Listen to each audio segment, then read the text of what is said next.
আলাইকুম নড়াইলবাসী। আমরা গতকাল খবর পেয়েছি আমাদের একটা নির্বাচন যে কমিশন আছে, আমাদের আগেও তো একটা নির্বাচন কমিশন ছিল, হুদা নির্বাচন কমিশন, রকিব নির্বাচন কমিশন। আমাদের নির্বাচন কমিশনরা দিনের ভোট তারা রাতে করে দিয়েছে।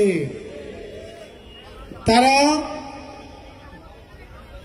পুলিশকে সাক্ষী রেখে, সেনাবাহিনীকে সাক্ষী রেখে রাতের বেলায় ভোট কেটে নিয়েছে। কবর থেকে এমন শুনেছি মরা মানুষ এসেও ভোট দিয়ে গিয়েছে।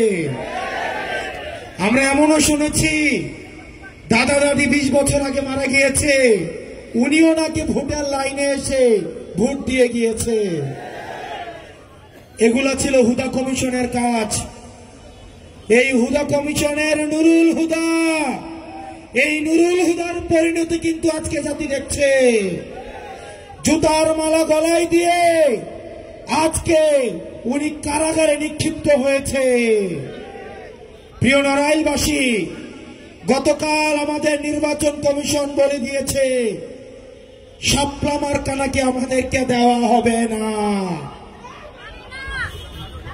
প্রিয় নড়াইলবাসী, আপনারা জেনে থাকবেন তারা মিটিং করেছে আজকে, কিন্তু মিটিং হওয়ার আগে গতকালই তারা ফলাফল জানিয়ে দিয়েছে।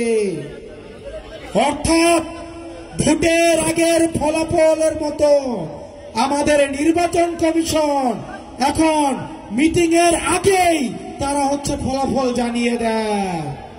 আমরা ধিক্কার জানাই এই নির্বাচন কমিশনের দ্বিচারিতাকে। তারা মিটিং করেছে আজকে, তারা কিভাবে গতকালই তারা ফলাফল তারা জানিয়ে দেয় যে তারা শাপলা মার্কাকে তারা দিবে না। আপনাদের রিমোট কন্ট্রোলটা কোথায় সেটা কিন্তু আমাদের জানা আছে।